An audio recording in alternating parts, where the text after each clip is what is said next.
주 안에서 여러분을 사랑합니다. 5년 전에 제가 이 자리에 서서 간증을 나누었던 것이 기억을 합니다. 언제나 그렇듯이 부족을 떠날 때가 되면 저희 부족 형제들이 저희를 붙잡고 놔주려 하지 않습니다. 다리를 붙잡고 울고, 청년들은 목을 놓아 울고, 연세가 많은 분들은 저의 허리를, 다리를, 목을 붙잡고 그들은 저를 놓아주려 하지 않습니다. 왜냐하면 저희들이 떠나고 나면 그들은 죽는다고 생각합니다. 약을 줄 사람도 없고, 어린 아이를 낳을 때 도와줄 사람도 없고, 특히 자기들에게 소금을 나누어 줄 사람도 없으며, 그들이 춥고 떨릴 때 옷을 줄 사람도 없습니다. 그런 생각 때문인지 저희에게 하는 말이 소금을 더 주고 가시오, 아니면 지금은 아프지 않지만 약을 더 주고 가십시오라고 얘기합니다.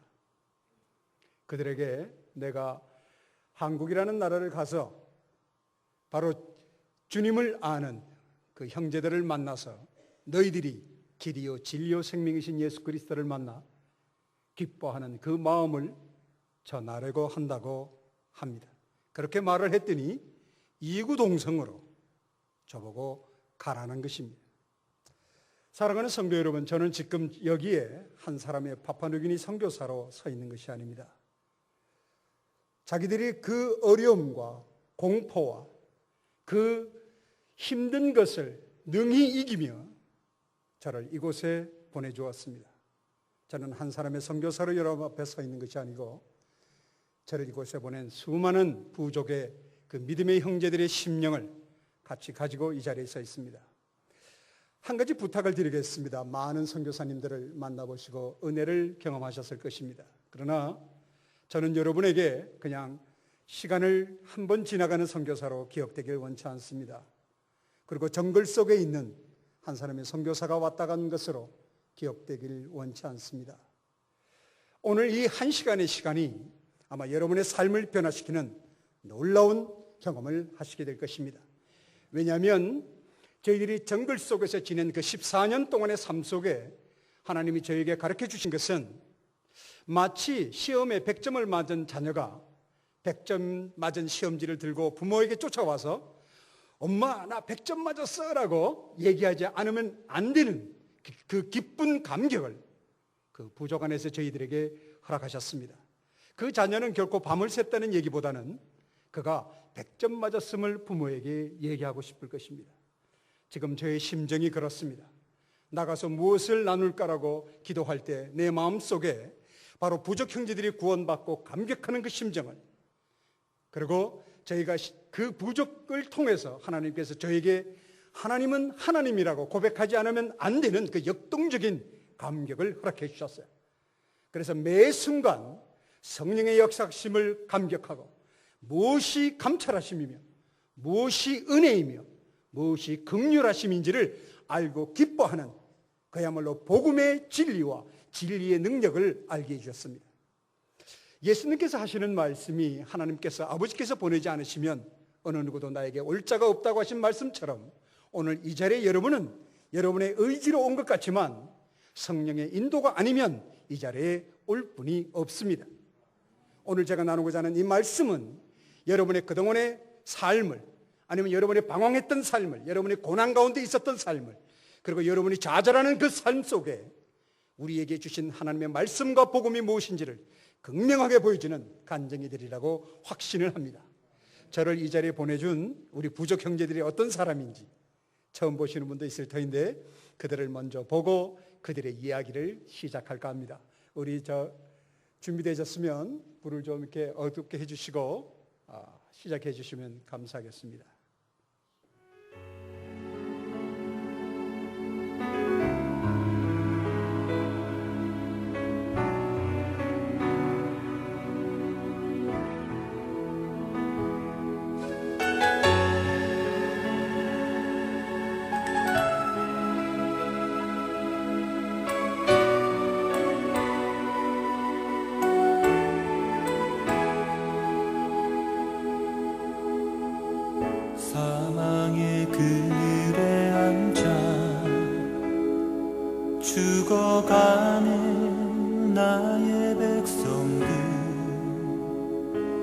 절망과 굶주림에 갇힌 저들은 내 마음에 오랜 슬픔,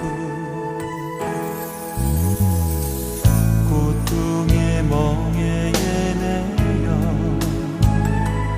울고 있는 나의 자녀들,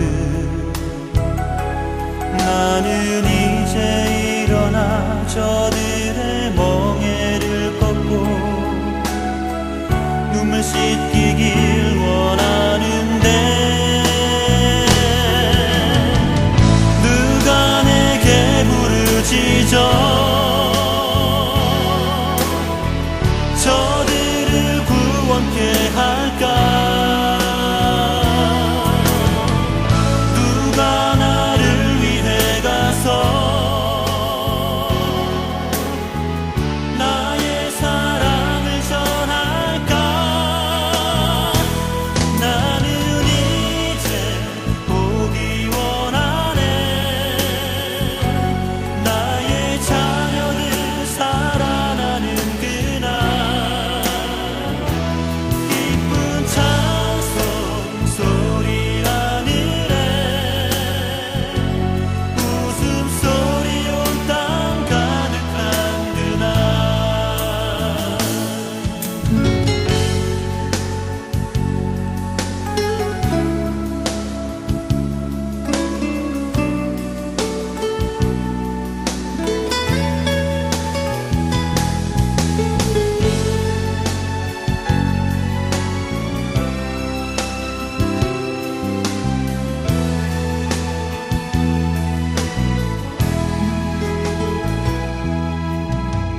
고통의 멍에 매여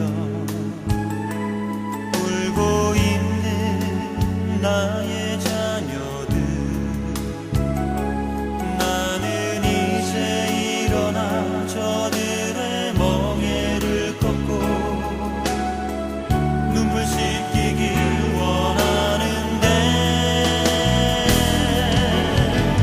누가 내게 부르짖어 저들을 구원케 할까? 누가 나를 위해 가서 나의 사랑을 전할까? 나는 이제 보기 원하네. 나의 자녀들 살아나는 그날, 기쁜 찬송 소리 하늘에 웃음소리 온 땅 가득한 그날, 나는 이제 보기 원하네. 나의 자녀들 살아나는 그날, 기쁜 찬송 소리 하늘에 웃음소리 온 땅 가득한 그날, 웃음소리 온 땅 가득한 그날.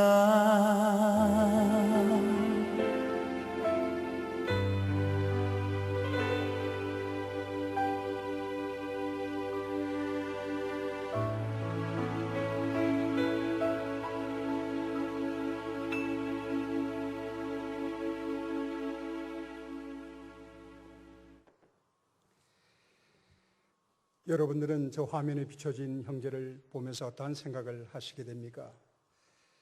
저는 저들과 함께 몸을 비비며 살면 살수록 사람이라는 생각을 하지 못하고 있습니다. 왜냐하면 저희들의 생각과 저희들이 살아가는 모든 방법들이 우리와 너무나 다르기 때문에 그렇습니다.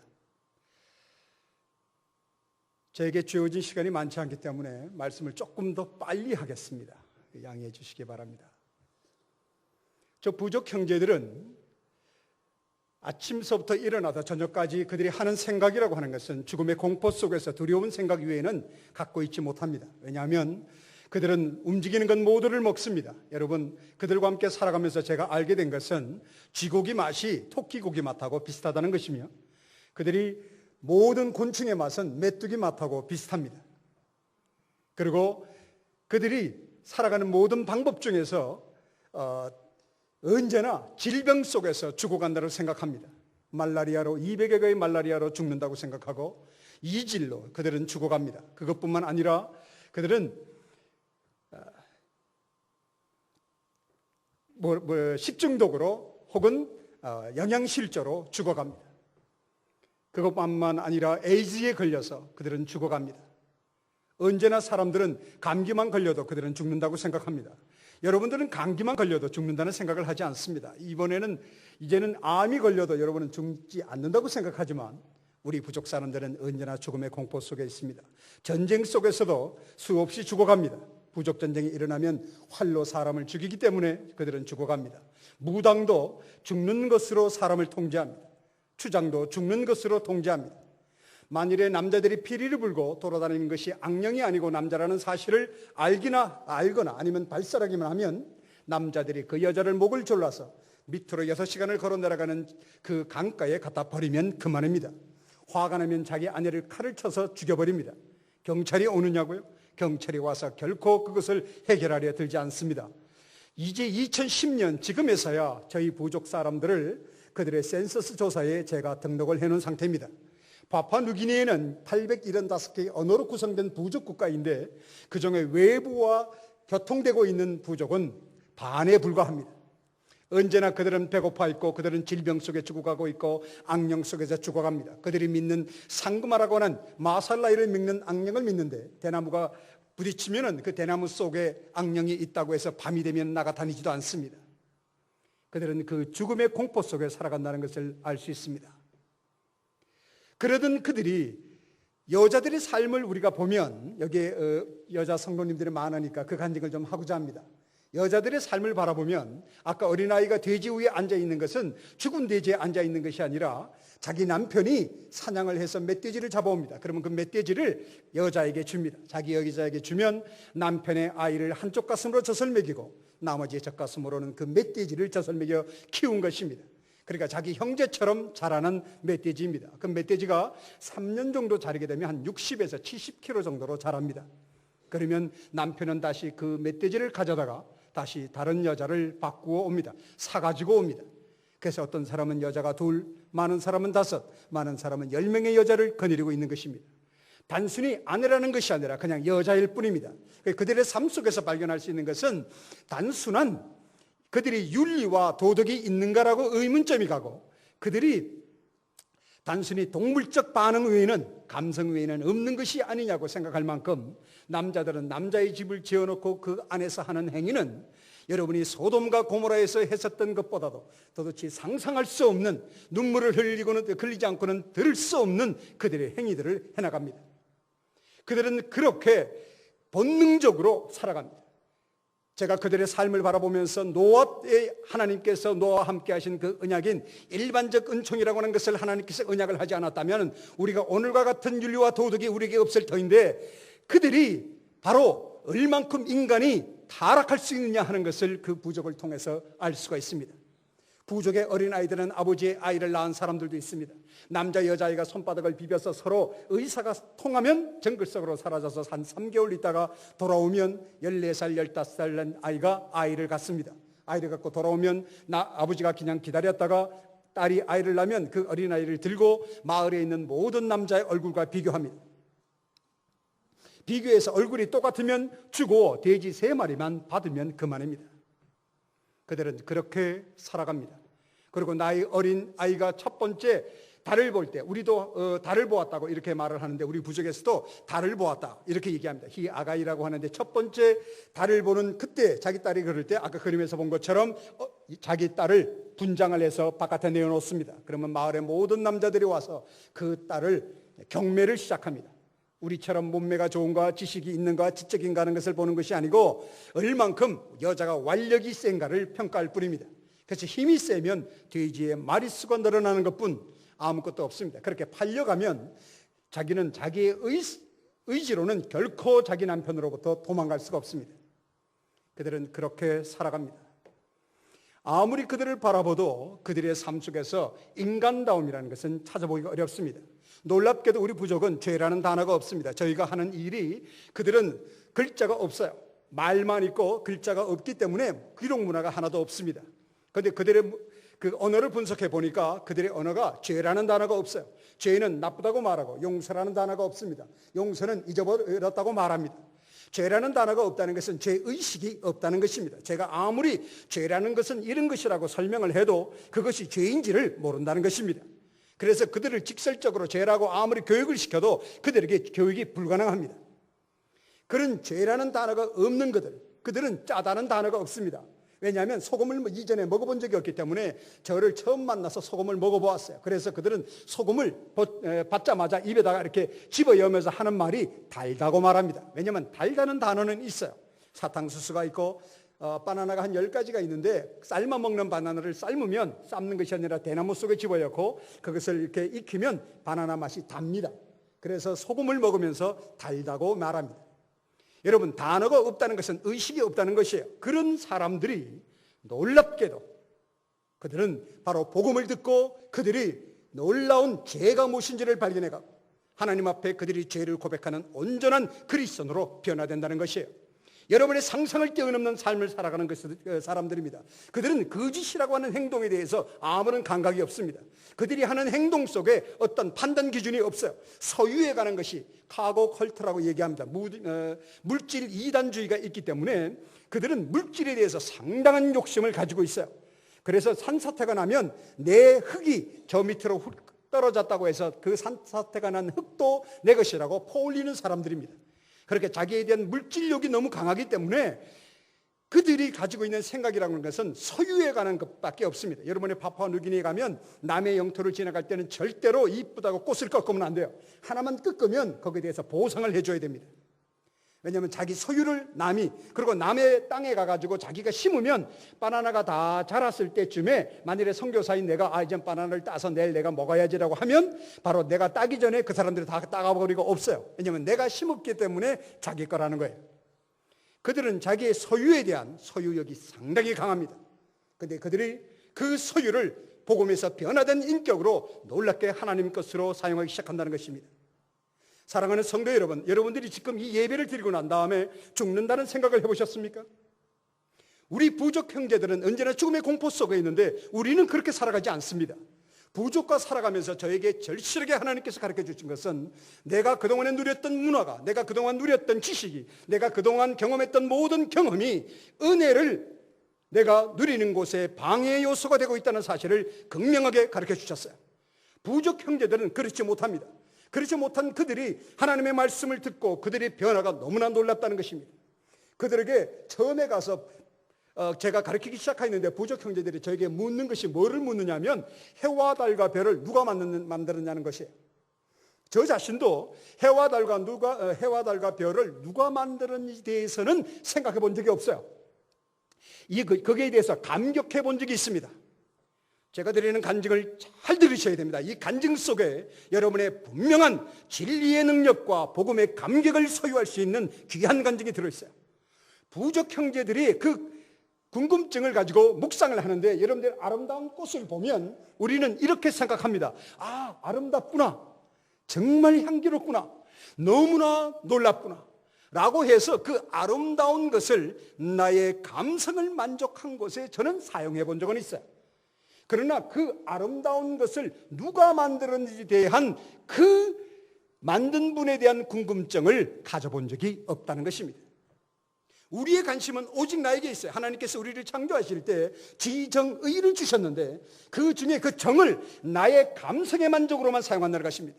여러분이 공부하는 그 성경 공부도 나의 지식의 만족과 내가 많이 알고 있는 것으로 만족하는 곳에 사용한다는 것입니다. 저는 적어도 그랬어요. 그것이 나의 만족에 그쳤다는 것입니다. 그 하나님이 주신 지도, 하나님을 아는 것이 지식의 근본이라고 하여 하나님을 아는 곳에 사용해야 되는데 그런 곳에 포커스가 먼저 있는 것이 아니라 내가 지식을 만족하는 곳에 사용하고 있는 우둔하고 죄인이라는 사실을 알게 되었다는 것이에요. 부족 형제들의 그 관심이 성령의 역사인 것을 알고 그들에게 가르치기 시작했어요. 하나님께서 창조하신 아담과 하와가 본질적인 인격이 어떠했는지를 가르쳤습니다. 여러분이 알고 있는 것처럼. 그리고 에덴의 동산이 어떠했다는 것을 가르쳤더니 부족 형제가 쫓아와서 저에게 묻는 것이, 선교사님 왜 이렇게 다릅니까? 하나님의 만드신 에덴 동산과 우리의 정글 속의 삶이 왜 이렇게 다르냐는 것이에요. 우리는 정글 속에 가면 독사한테 물려 죽고, 우리는 싸움하고 죽이고, 언제나 거짓말하고 부족정된 때문에 두려워하고, 우리의 삶은 왜 이렇게 그때와 다르냐고 묻는 것입니다. 여러분은 그런 질문을 해보신 적이 있습니까? 스스로에게. 저 자신도 해본 적이 없어요. 그런데 그들에게 바로 십계명을 선포했어요. 살인하지 말라, 간음하지 말라고 선포했습니다. 그들에게 가르쳤어요. 그랬더니 놀랍게도 우리 부족 형제들이 두려워하며 전부 다 산산이 흩어진다는 것입니다. 지금 이 십계명 2개를 듣고 여러분들에게 그야말로 놀라운, 여러분이 소름이 끼칠 만한 공포심이 있습니까? 저 자신에게는 없어요. 나에게도 십계명을 다 외우지만, 그걸 가르치지만 저에게도 그 십계명으로 인해서 그런 두려운 공포심을 갖고 있지 않다는 것입니다. 그런데 어찌해서 부족 형제들은 하나님께서 이 십계명을 우리에게 주시면 우리로 하여금 죄인임을 알게 하신다는 분명한 하나님의 공의의 하나님을 알기 위해서 주셨음에도 불구하고 저 벌거벗은 부족 형제들은 그 사실을 아는데 왜 나는 모르냐는 것이에요. 부족 형제들이 두려워하는 모습을 묵상하고 그들의 내용을 파악해 보았더니 놀랍게도 그들은 죽음의 공포를 알고 있다는 것입니다. 죽는다는 것을 알고 있는데 그들이 기억한 것이 뭐냐면, 하나님께서 나는 죄를 싫어하며 나는 그들을 정령 심판하시라는 그 말씀을 기억하고 있다는 것입니다. 우리 부족 형제들에게 죄라는 말은 하나님의 말씀을 어기는 것이라고 번역되어 있습니다. 죄인을 하나님의 말씀을 어기는 자라고 번역되어 있어요.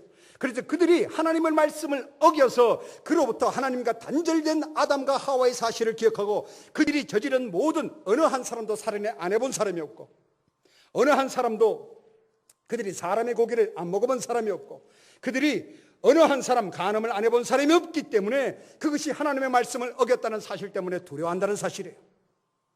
그들에게 예수 그리스도가 오셨다는 사실을 가르치기 위해서 구약의 첫 번째로부터 어린 양으로 증표된 사실과 녹뱀으로 증표된 사실에 구약의 모든 구속사적인 사실들을 가르쳤더니 그들은 예수께서 오시는 것을 기다리기 시작합니다. 그리고 주님께서 십자가에 못 박혀 돌아가셨다는 사실을 가르쳤더니 그들은 울며 장사를 지내듯 그들은 침울해하기 시작해요. 그리고 주님께서 사흘 만에 십자가에서 무덤에서 부활하셨다는 사실을 가르쳤더니 그들은 감격하면서 그들이 간증을 하기 시작한다는 것입니다.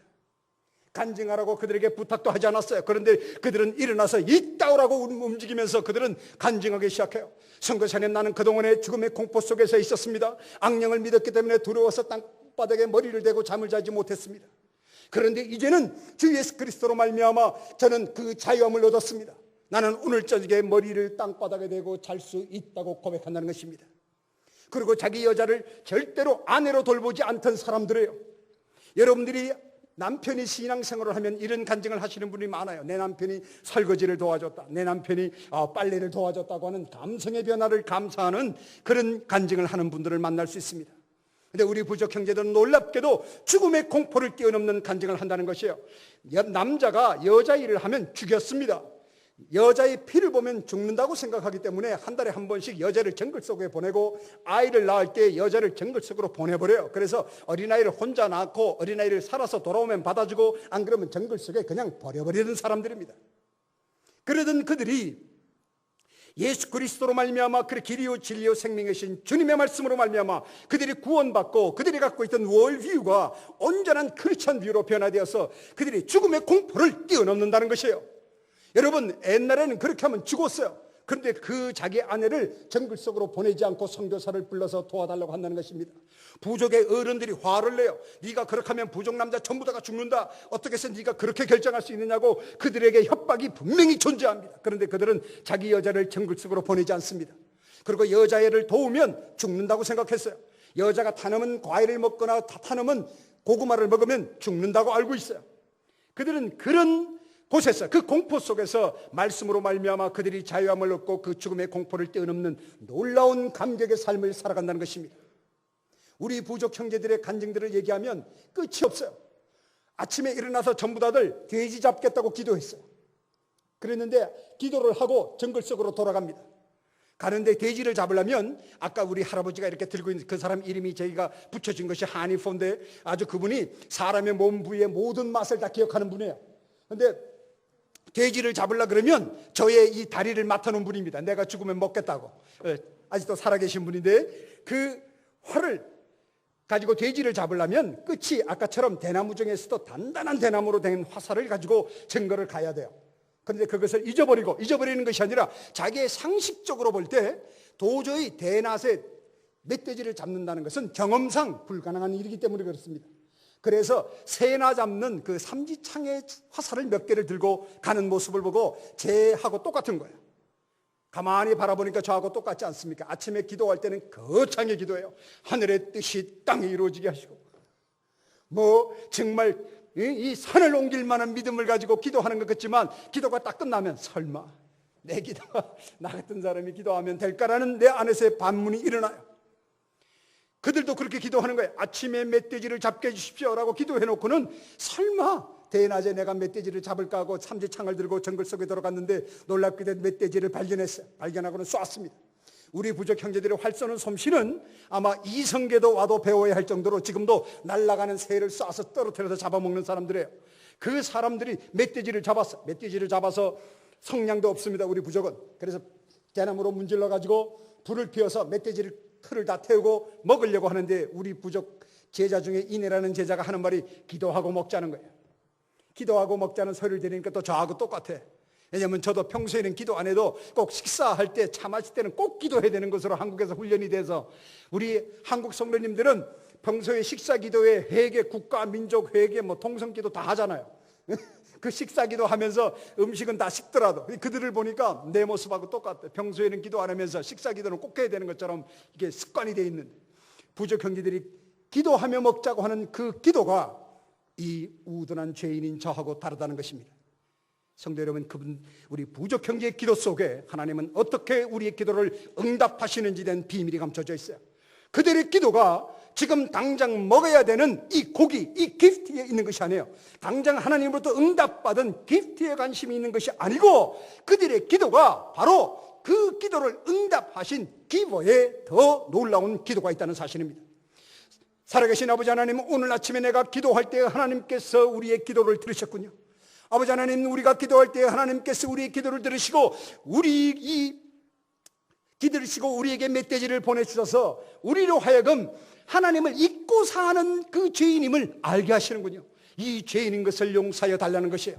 어찌 그 벌거벗은 그 원주민이 그 기도를 할 수 있단 말입니까? 부족 형제들의 기도는 바로 하나님은 당신이 원하는 것을 위하여 우리를 필요를 채우신다는 그 하나님이 우리를 기도를 응답하시는 그 놀라운 하나님의 섭리를, 그 뜻을 그대로 기도하는 거예요. 그들의 기도를 들으니까 저는 옛날에 기도할 때 항상 이 기버에 제가 감사함이 있는 거예요. 저는 지금 인공동맥을 차고 있어요. 그래서 이 의사가 계시면 증명해 주시길 바라는데 트리플 A라는 애뉴리즘을 가지고 있는 사람입니다. 한국 사람 중에 이것으로 살아난 사람이 없대요. 백병원에서 저를 좀 와가지고 검사하자가 해서 쫓아가가지고 CT를 찍어주고 왔어요. 이렇게 살아서 돌아온다는 사람이 없다고 해서. 지금도 근데 그것이 벌레가 들어가가지고 8cm로 둘러쌌던 조직이 다 골마가지고 4cm로 줄어들었어요. 그렇기 때문에 혈압이 160 이상 넘어가면 저는 3초 만에 죽습니다. 의사의 얘기예요. 왜냐하면 혈관이 터지면 동맥이 터져가지고 3초 만에 죽는 애뉴리즘 현상이라고 그랬어요. 그래서 저한테 항상 하나 말이, 부족해 가지 마라. 당신 설교할 때 지금처럼 흥분하지 마라. 당신 160이 넘으면 저는 당신 터지면 바로 죽으니까 병원 10m, 15번 거리 속에 항상 있어라. 그래도 죽는 거니까. 터지면 죽어요. 아프면 쫓아가. 근데 이게 아프냐 하면 통증이 전혀 없어요. 죽어도 모르는 것이 바로 애뉴리즘 현상이라고 그랬어요. 그뿐만 아니라 말라리아로 저는 죽는 고비를 느낀 사람입니다. 그뿐만 아니라 우리 둘째 아이가 입이 돌아가고 온발이 정신박약처럼 문화 충격으로 돌아가는 일도 일어나게 하셨어요. 그리고 수많은 환경 속에서 하나님을 붙잡고 고통하지 않으면 안 되는 일들을 경험하게 하셨고, 그 부족 형제가 저에게 주는 고통 때문에 떠나겠다는 소리를 수없이 했던 사람이에요. 하나님 그 고난 속에서 하나님은 모든 기도를 응답해 주셨음에도 불구하고 의사들이 저에게 뭐라고 말했냐면, 호주 의사가 당신의 하나님이 당신을 도왔다고 말할 만큼 태어날 때 그런 기적을 맛본 나도 지금 시간이 지나니까 나 혼자 그냥 산 것 같은, 나 혼자 산 것 같은 생각을 가지게 되더라는 거예요. 모든 생각이 이 기프트에만 관심이 있었기 때문에 기도를 알려 하는 것에 우둔한 자였다는 것입니다. 우리 아이가 정신박약처럼 이렇게 몸이 돌아갈 때 하나님 앞에 기도하기를, 아버지 하나님 이 홍해를 갈라주십시오, 홍해를 피하게 해달라고 기도를 했어요. 근데 그 기도가 얼마나 우둔한 기도인지를 알게 하셨는데, 제가 기도하는 동안에 테이블 위에 있는 종이를 하나 발견하게 됐어요. 발견을 했는데 그 안에 제 기도 제목을 쭉 적은 거예요. 얼만큼 목사님의 말씀을 듣고 내 스스로 또 기도는 정확하게 하라니까 얼만큼 디테일하게 기도를 적었는지 몰라. 그걸 들여다보면서 기도가 응답이 되면 감사합니다 하고 기뻐하고, 기도가 응답이 안 되면 그리 아니할지라도 이 다음에는 해주겠지 하고 제 스스로 합리화하고, 저는 그때 얼마나 내가 죄악된 사람인 것을 이 기도 한 장의 종이를 통해서 하나님이 알게 해주셨어요. 하나님을 전능하다고 말하는, 우리가 말하는 전능이라는 단어로도 다 표현할 수 없는, 여러분 전능을 우리가 설명할 수 있다고 생각하십니까? 우리가 말하는 기적도 우리의 관념과 우리의 지식과 우리의 생각 속에서 일어나는 것이에요. 하나님은 그 이상의 뿐입니다. 그 이상의 뿐인 그분을 전능이 무엇인지도 알지도 못하면서 하나님을 이 한 장의 기도 제목 속에 집어넣고 그 안에다가 리미트 시켜놓고 내 감성을 희로애락을 여기에서 움직이는 거예요. 모두 다. 아마 여러분도 그런 분이 있으리라고 생각해요. 되면 감사, 안 되면 화내고, 이렇게 하면 짜증내고. 내는 기도 제목 속에, 한 장의 종이 속에 하나님의 전능하심을 리미트하는, 어찌 이 죄인이 전능하신 하나님을 제한할 수 있단 말입니까?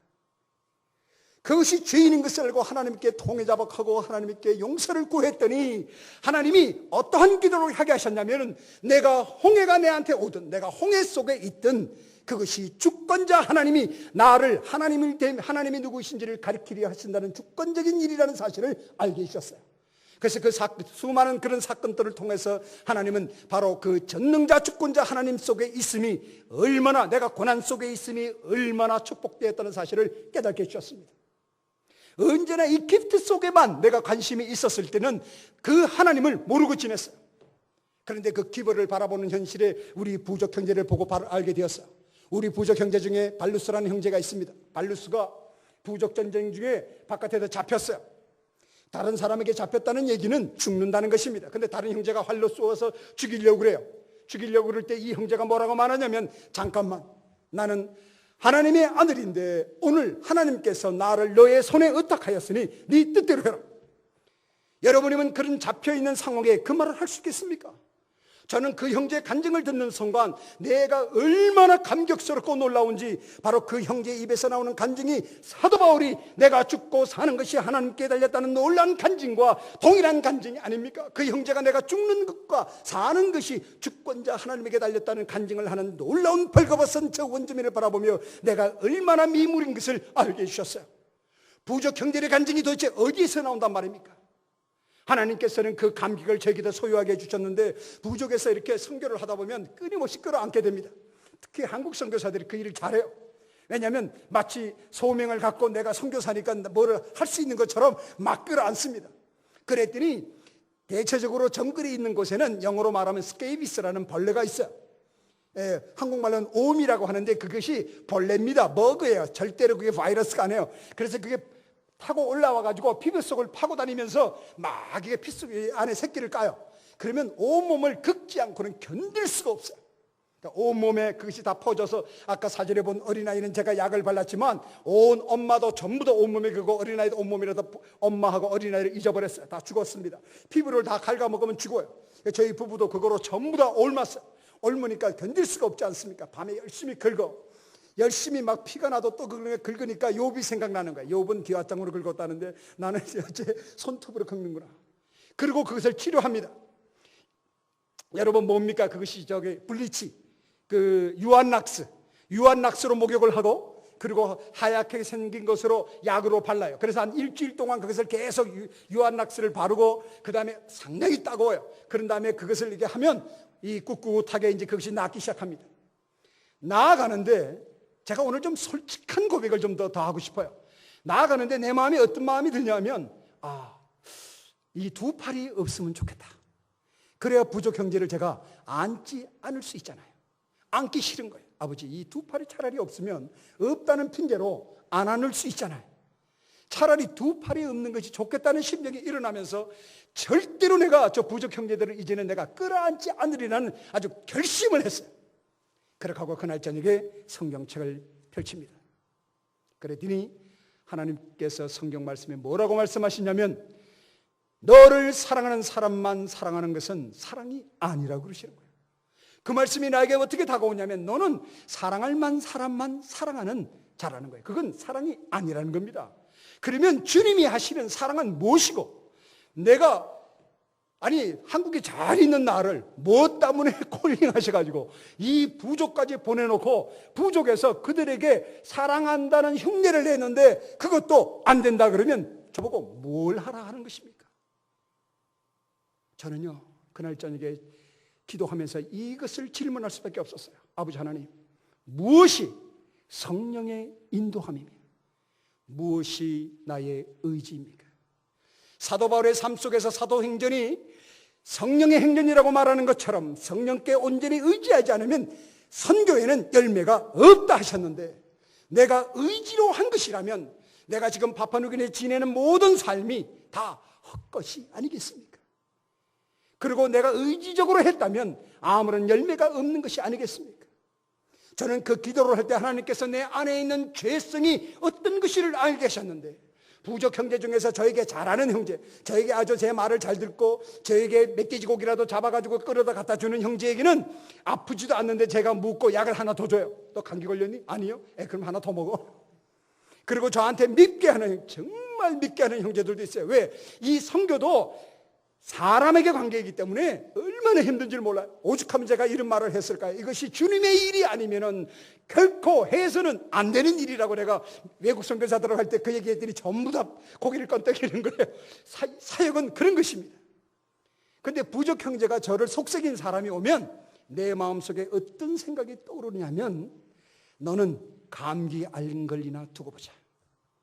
너 감기 걸리면 분명히 이 스프린 비장이, 말라리아로 부풀어 온 비장이 네가 이만큼 커질 것이고, 그러면 나를 찾아와서 나의 위대함을 깨닫게 될 것이다 라고 하는 마음이 일어나는 것이에요. 그리고 하나님께서 주신 그 블레싱, 축복을, 여러분 하나님께서 주신 축복, 여러분들이 감사로 할 수 있는 제목을 하나님의 이름과 영광을 위해서 쓰셔야 되는데, 복음을 전하는 자리에 여러분이 기도하고 여러분이 후원하고 여러분이 사랑하는 이 선교사라는 사람이 부족에 가더니만 기껏 하는 일이 축복으로 준 그 축복을 저는 악하게 사용하는 죄인이라는 사실을 알게 해주셨어요. 여러분이 내 뒤에 있다는 것, 그리고 우리 아들이 참으로 믿음이 좋은 청년으로 자랐다는 것, 내가 돌아갈 한국 땅에 있다는 것이 저에게는 자랑입니다. 그런데 복음을 전하는 자리에서 부족 형제들이 속을 새기니까 내가 뭐라고 그들에게, 이건 아주 입으로 얘기를 해버렸어요. 뭐라고 말하냐면, 그 사람들은 내가 가지고 있는 양철집으로 만든 그것이 아주 대단해서 그것 때문에 못 가는 줄 알아요. 왜냐하면 양철지붕집이 그들을 보기에는 아주 궁궐과 같아요. 왜냐하면 내가 물을 받아 먹잖아요. 자기네는 물을 하나도 못 받아 먹는데 그것만 봐도 어마어마하니까 이 집 때문에 내가 못 떠나는 줄 알아요. 그래서 내가 하는 말이, 이 집 불태워버리고 내가 한국으로 가버릴 것이라고 그들에게 협박, 공갈을 하는 사실을 발견하게 되었어요. 저는 그날 저녁에 몸둘 바가 없는 거예요. 하나님으로부터 받은, 하나님께 묻기를, 아버지 그러면 내가 갈 한국에 없어야 됩니까? 내가 사랑하는 자녀가 없어야 되고 여러분이 없어야 된다는 것이에요. 여러분이 있으면 부족해서 복음을 전하는 곳에서 온전히 주님을 의지할 능력이 없는 거예요. 하나님을 의지할 수가 없어요. 사랑하는 성도 여러분, 이것이 이율배반적으로 들릴지는 몰라도 여러분이 존재하기 때문에 선교사인 내가 부족해서 갈라디아서 2장 20절의 말씀이 내게 고백이 될 수가 없다는 겁니다. 내가 주 예수 그리스도와 함께 죽었느니가 되지 않는 거예요. 왜? 돌아갈 것 때문에. 그런데 놀랍게 사도 바울의 삶을 바라보니까 오늘 사도 바울이 말씀에 놀라운 그의 삶 속에 고백하는 것이 괴로움을 기뻐한다는 거예요. 여러분, 괴로움을 기뻐할 수만 있다면 우리의 삶이 얼마나 감사하겠어요. 근데 사도 바울의 괴로움의 기쁨이라는 것은 전도하다가 당하는 육체적 고통을 말하는 것뿐만 아니라 그가 공고한 자라고 고백하는 끊임없는 죄 속에 있음을, 내 죄가 아직도 육체 속에 남아있다고 하는 그 죄 속에서 언제나 죄를 알고 주님을 만났다는 그 예수 그리스도를 만난 기쁨, 그것으로 인해서 용서받고 그로 인해서 누리는 놀라운 감격을 가지고 있다는 것입니다. 바로 사도 바울의 고백이 그날 저녁에 저에게 감히 제가 붉은 줄을 치고 밑에다가 응답의 말씀이라고 기록하게 되었어요. 왜냐하면 그날 저녁에 하나님은 제 죄성을 낱낱이 드러나게 하셨는데 얼만큼 드러나게 하셨냐면 내가 미물이라는 사실, I'm nothing, 너의 것으로는 할 수 없다는 것이에요. I'm hopeless sinner, 너는 아무것도 쓸모없는 소망 없는 죄인임을 고백받기를 원하셨어요. 그날 저녁에 하나님 앞에 엎드려서 눈물 흘리며 고백했습니다.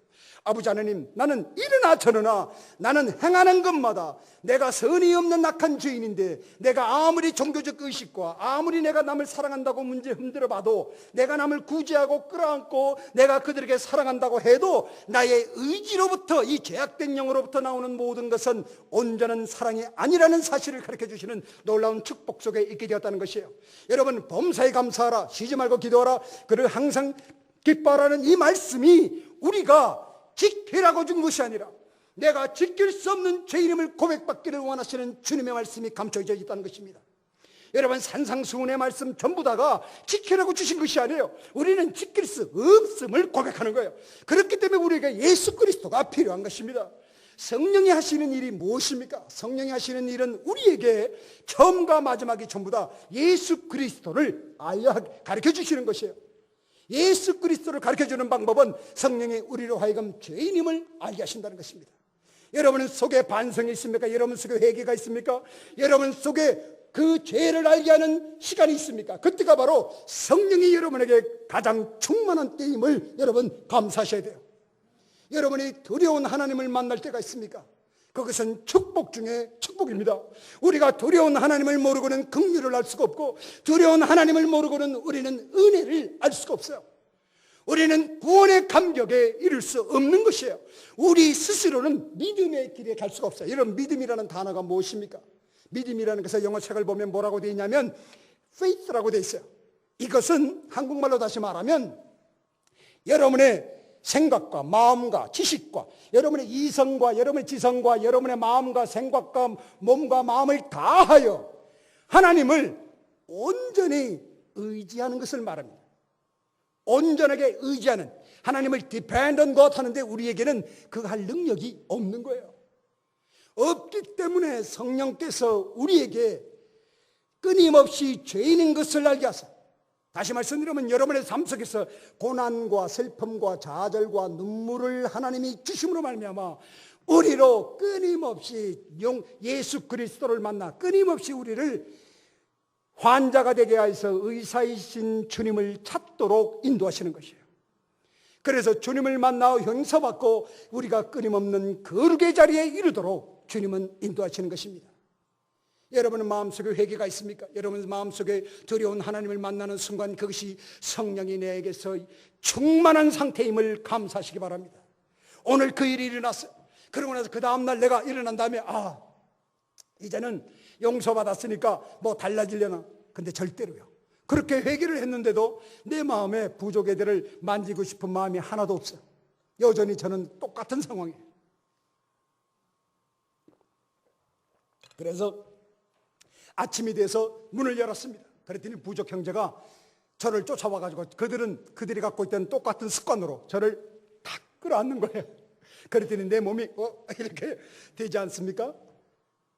저희들 몸에 그 스케이비스는 다시 올라오고, 그리고 밤만 되면 또 긁는 것이 언제나 일상생활이 되었지만 이전의 저의 모습이 아니라는 사실을 알게 되었어요. 이전에는 저는 저의 의지로 했던 사람입니다. 그러나 하나님 앞에 온전히 회개하고 내가 소망이 없는 죄인임을 알게 하시는 그곳에 있을 때 내 마음에 잔잔함이 일어나는데요, 어디까지 평안함이 오냐면 제가 부족에 있을 때 절대로 놓을 수 없는 것이 뭐냐면 염려가 우리 아이들에 관한 것이었어요. 그런데 그 염려도 하나님이 가져가 버리셨어요. 내가 할 수 없음을 고백했을 때 그때 내 염려가 주님에게로 넘어간다는 사실을 알게 해주셨어요. 그리고 그 부족 형제를 만났는데 제가 변화되었어요. 뭐가 변화됐냐면 옛날은요, 놀랍게도 카메라를 가지고 부족 형제를 찍을 때 어떤 것만 찍은 줄 아세요? 내가 저 사진을 보여주면 우리 한국에 있는 성도들이 나를 아주 정글 속에 있는 놀라운 훌륭한 선교사라고 칭송하겠지. 이 사진을 보여주면 전부 다 막 충격을 받겠지. 저는요, 기자의 눈으로 사진을 찍기 시작했어요. 모든 것을 여러분에게 보여주면 사실 놀랍습니다. 제가 말만 들어도 놀라운데 돼지 젖 먹이는 걸 여러분 동영상으로 보면 여러분 볼 수가 없어요. 그래도 한국에서는 웃도리를 벗고 있는 것을 여러분에게 보여드릴 수 있지만 사실은 유럽이나 이런 곳은 저거조차도 보여주기가 힘들어요. 교회에서.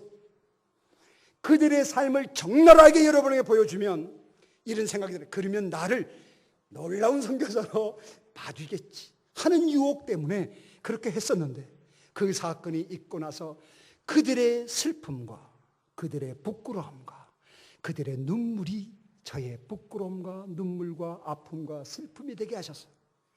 집에 돌아와서 그 컴퓨터 속에 있는 모든 그들의 부끄러운 사진을 다 지워버렸어요. 그리고 내 자신이 변화되었어요.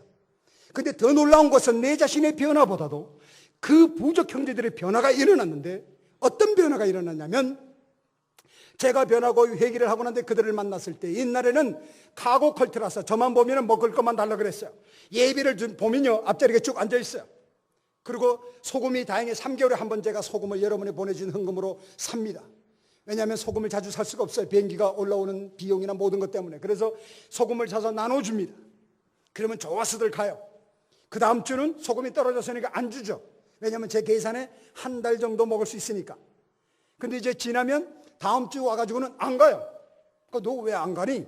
그랬더니 지난주는 당신의 이야기를 들어준 대가로 나에게 소금을 주더니만 왜 이번 주는 당신이 이야기를 들어주었는데 아무것도 안 주냐는 거예요.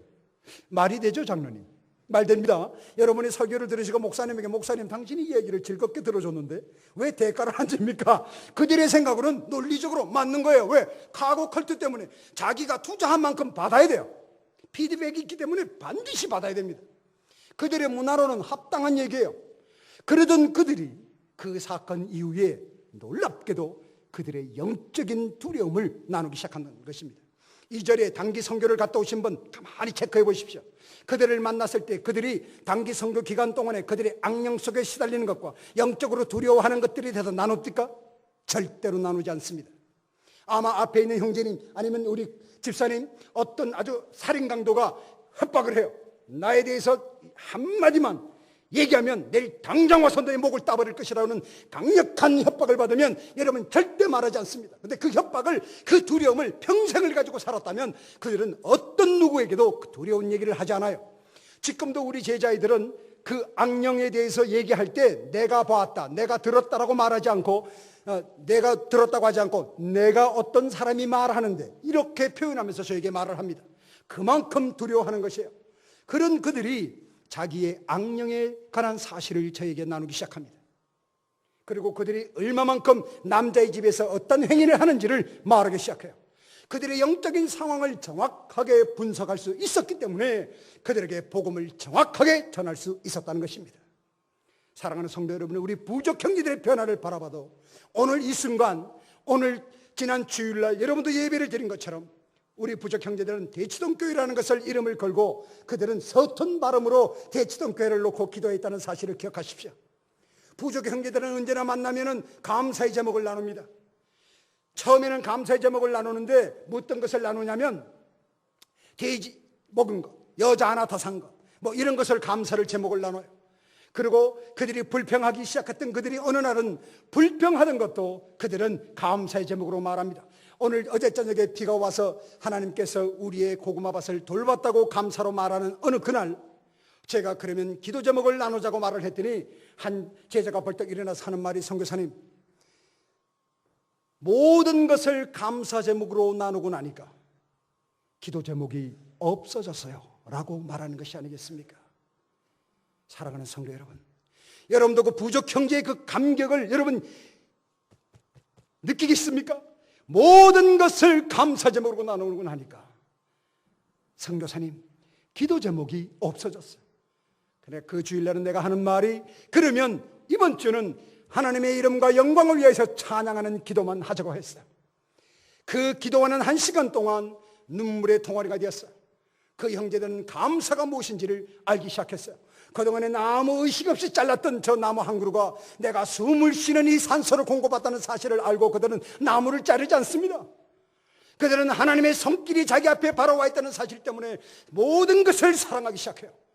그리고 아름다운 꽃과 아름다운 것을 보고 그들은 아끼기 시작하고, 그들은 자기 아이를 사랑하는 것을 우리 집에 와가지고 부인의 뺨을 문지르면서 사랑한다는 것을 표현하기 시작한다는 것입니다.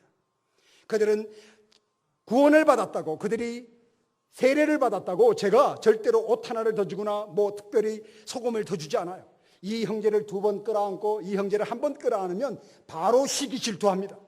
그러던 사람이기 때문에 아무것도 주지 않아요. 우리처럼 상대적으로 평가할 것이 없어요. 뭐 상대적 빈곤이라는 건 도시에서나 있는 겁니다.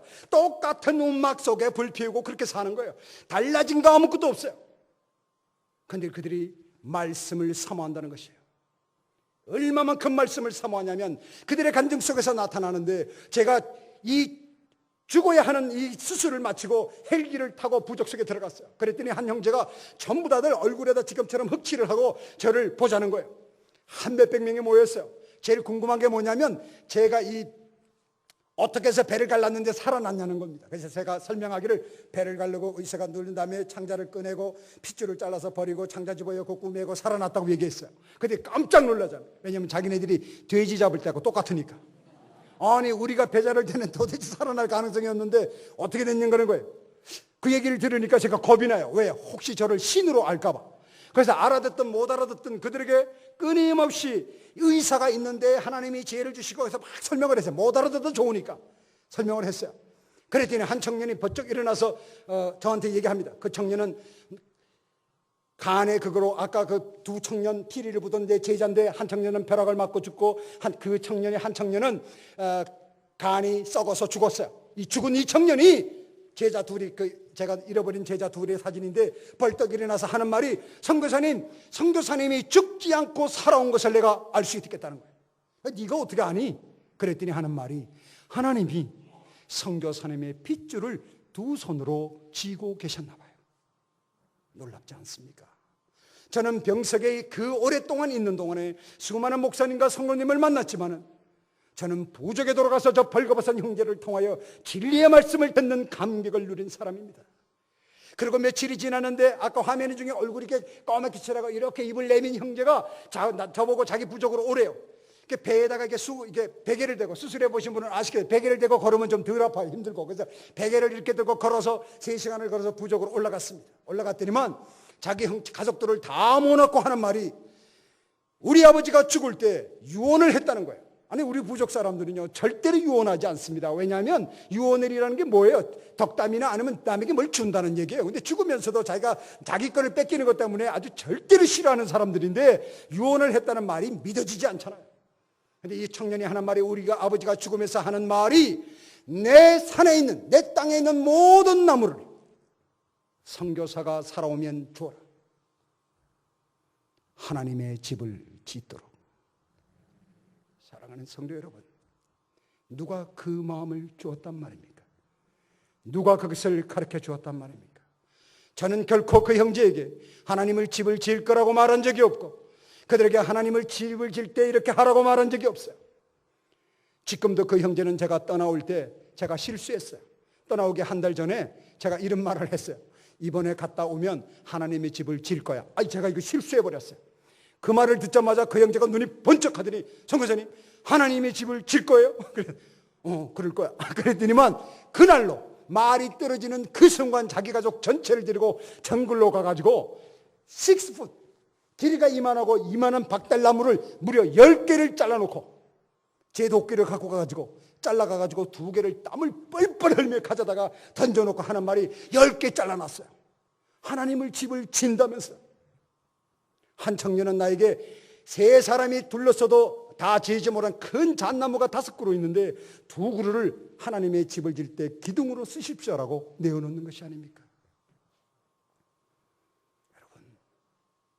그들이 그런 간증을 한다는 것은 분명 하나님이 살아계시며 성령이 그들과 함께 하고 있다는 증거가 아니고 무엇이겠습니까?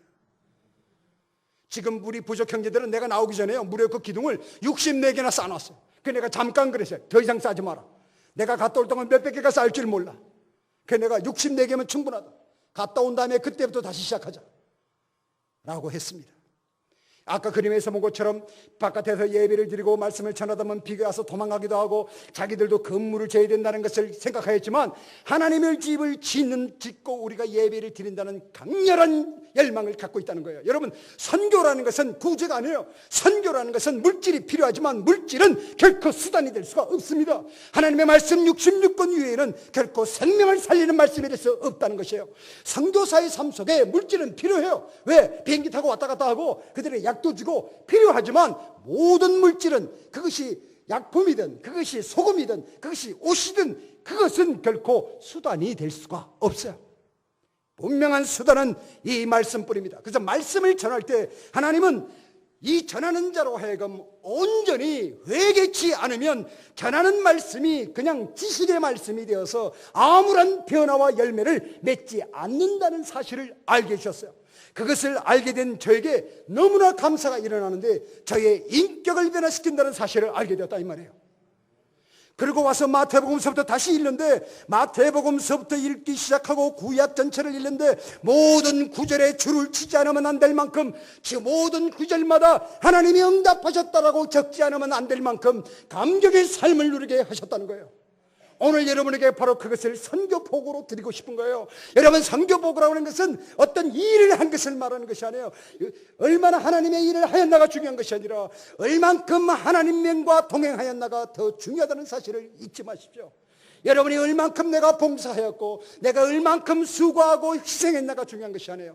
하나님은 우리의 삶을 통해서 내가 희생했다, 포기했다, 무엇을 하였다 자랑치 못하게 하시고 예수 그리스도를 내가 알고 하나님을 아는 것이 얼만큼 기쁨이며 이 진리의 말씀에 놀라운 진리를 알게 하신 놀라운 기쁨 속에 사로잡히게 하였다는 것이에요. 말씀 속에 있는 진리의 말씀 때문에 내가 감격하지 않으면 안 되는 이것이 그리스도인의 능력입니다. 알파의 오메가이신 그 하나님이 오늘도 살아계시다면 사랑하는 성도 여러분, 여러분은 삶 속에서 고난과 슬픔과 좌절이 존재한다면 그것이 바로 하나님이 성령께서 여러분을 온전한 거룩에 이르게 하는, 하나님을 만나게 하는, 회개를 통하여 예수 그리스도를 만나 십자가 보혈의 능력을 알게 하는 귀한 삶 속에 있다는 것을 잊지 마시기 바랍니다. 그래서 사도 바울의 고백처럼 그리스도의 남은 고난 무엇입니까? 그 그리스도의 남은 고난이라는 것은 오늘 이 자리에 앉아 계신 분 중에서도 십자가의 사건이 나와 어떠한 의미인지를 모르고 계신 분, 그분을 얘기하는 거예요. 여러분, 우리는 기독교는 예수 그리스도의 인품을 배우고 따라가는 것이 아니에요. 석가모니나 다른 종교는 그렇게 하라고 그래요. 그러나 우리는 예수의 인격을 배우고 따라가는 것이 아니라 예수가 십자가에서 행한 사실을 아는 것이에요. 그래서 말씀은 이해하는 것이 아닙니다. 말씀을 공부를 여러 번 하실 때 목사님 이제 이해할 것 같아요는 수학 공부나 물리학 공부할 때 그렇게 얘기하는 거예요. understand이라는 말을. 성경 말씀은 안다는 것입니다. 안다는 것은 체험되었다는 것이에요. 확신되었다는 것은 나의 인격이 변화되었다는 것입니다. 시간이 조금 갔지만 1분 동안 여러분에게 이미 여러분이 이 말씀의 능력에 의해서, 진리의 능력에 의해서 여러분의 인격이 변화된 것을 증명하고 이 말씀을 마치고자 해요. 여러분이 새 삶을 살아가는 동안에 이런 사람을 만나야 돼요. 만날 방법이 없어. 그런데 이 사람을 만났더니만 이 사람을 안다는 거예요. 그렇게 해서 그 사람을 만나보신 적이 인생에 단 한 번만이라도 있다면 하나님은 마태복음에서 하신 말씀, 하나님께서는 우리의 필요를 미리 하신다는 그 말씀이 여러분 삶 속에 응답되었다는 사실을 아멘하셔야 돼요.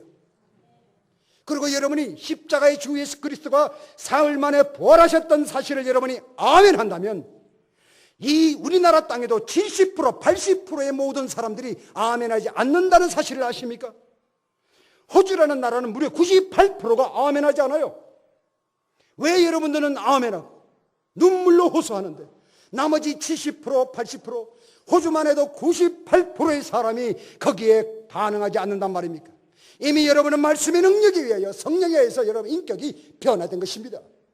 여러분, 성령이 어디 있나 찾지 마십시오. 말씀을 통하여 여러분의 안에 계신 구약 시대에는 여러분 성령이 우리와 함께 계셨어요. With them, with us 이렇게. 그런데 예수께서 부활하실 때 하신 말씀이 뭐예요? 내가 가는 것이 너에게 유익함이라.